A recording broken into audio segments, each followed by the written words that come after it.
مساء الخير على كل مشاهديني ومتابعيني على قناتي قناة كيدز تون. اهلا وسهلا بيكم.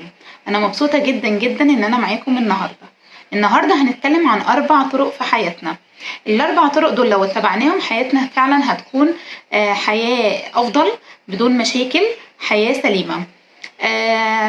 ال4 طرق دولت مرتبطين ببعض الامثال الشعبية، او ممكن يكون في منا مر بيهم او فعلا عاشهم او بيطبق ده في حياته ناجحة. اول طريقة معانا وهي اقتل الوحش وهو صغير. زي ما سمعنا كده بالظبط، اقتل الوحش وهو صغير. يعني ايه اقتل الوحش وهو صغير؟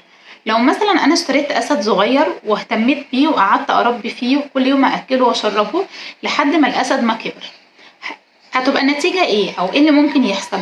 ممكن ان هو يفترسني وياكلني، صح؟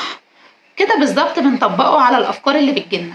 لو جات لنا فكرة، الفكرة دي ممكن تكون فكرة غلط، فكرة سلبية، فكرة شريرة، فلو انا تمديت فيها وقعدت افكر فيها الفكرة مع الوقت هتكبر وبعد كده مش هقدر ان انا اسيطر عليها.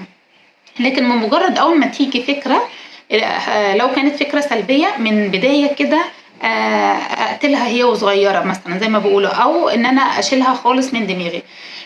مثال تاني، لو مثلا اب عنده ابن صغير وما كانش بيعرف يتكلم ولا ينطق فسيبه لحد ما بقى عنده 5 أو 6 سنين، بعد كده ابتدى يدور عليه ويكتشف ان ابنه ليه متأخر في الكلام، فابتدى يروح بيه دكاترة والمستشفيات كتيرة ويبتدي يتابع مع دكاترة عشان خاطر ابنه يعرف يتكلم ويبقى زيه زي بقية الأطفال.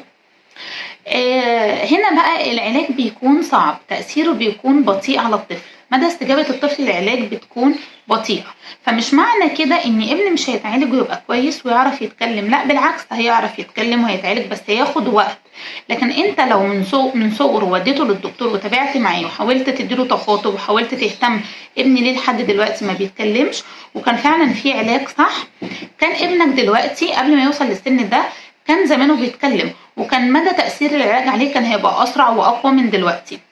فده بالظبط اللي بيحصل لنا في حياتنا، بيكون عندنا حاجة غلط أو حاجة المفروض إن احنا نعالجها في وقتها، بنسيبها مع مرور وقت طويل وبعد كده بنكتشف إن الحاجة دي غلط فاحنا نبتدي نعالجها. طب انت بتعالجها بعد ايه؟ بعد ما الحاجة دي اتمكنت فيا أو في اللي حواليا، بيكون طرق علاجها بيكون صعب.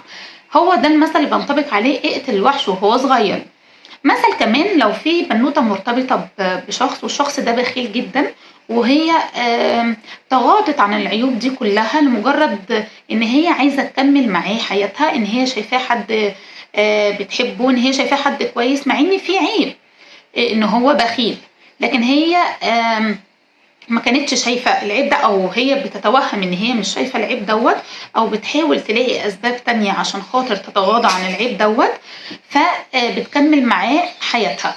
بعد كده ومع مرور الوقت بيبقى الشخص ده بخيل في مشاعره، بخيل في عطائه، بخيل في كل حاجة هو بيديها اللي حواليه، مش بخيل في حبه، بخيل في اهتمامه، بخيل في الحفاظ على اللي حواليه.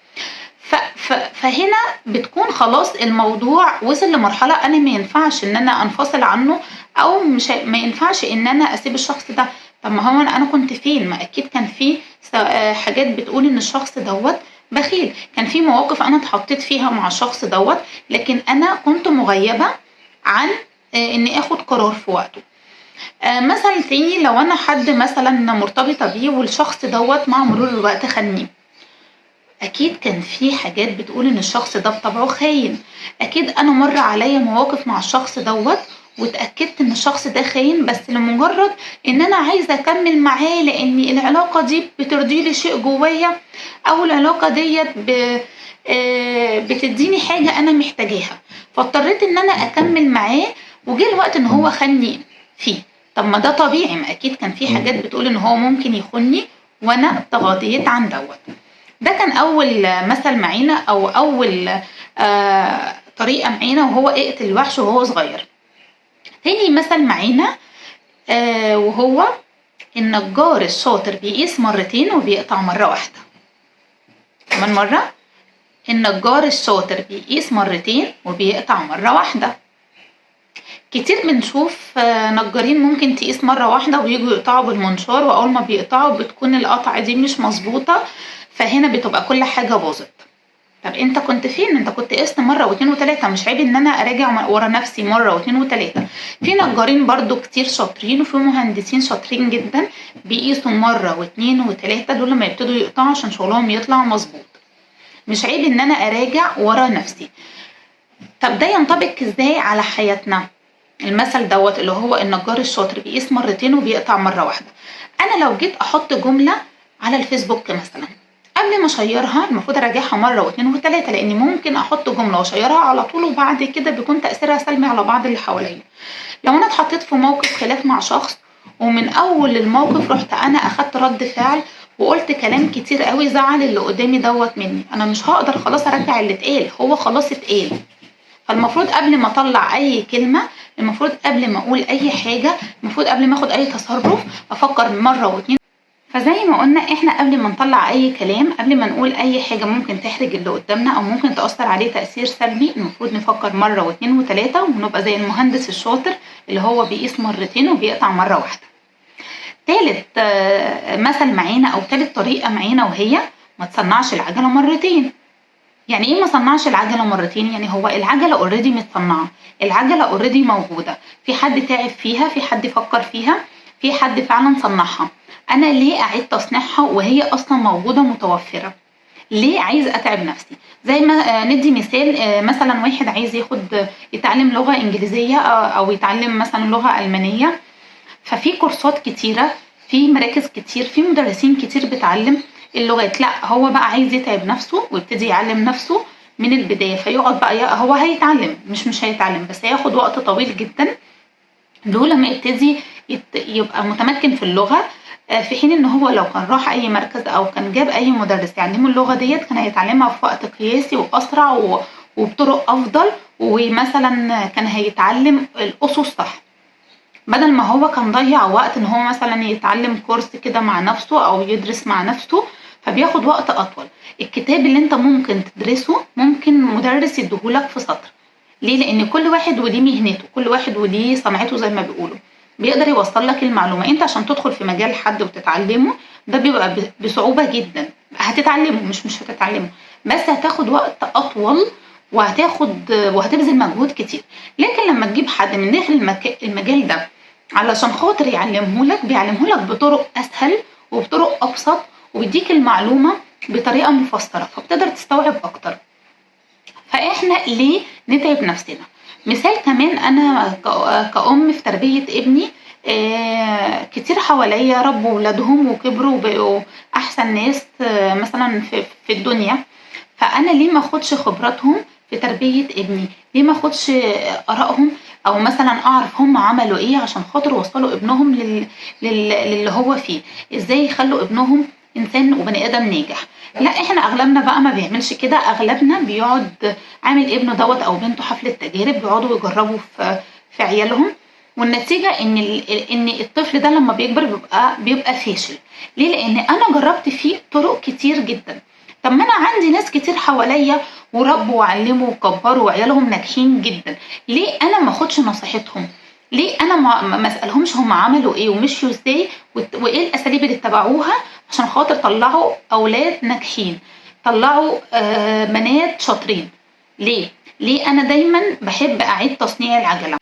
مش عيب ان انا اسال اللي حواليا هو عمل ايه عشان خاطر يوصل للمكان اللي هو فيها، او هو عمل ايه في تربيه اولاده، او هو عمل ايه عشان يصنع الحاجه ديت. ده مش عيب ان انا اسال، لكن العيب او الغلط ان انا اعيد تصنيع العجله مرتين، ان انا ابذل مجهود واضيع وقت، في حين ان في شخص بذل مجهود حلو جدا وضيع وقت كتير قوي عشان يوصل للحاجه اللي صنعها ديت.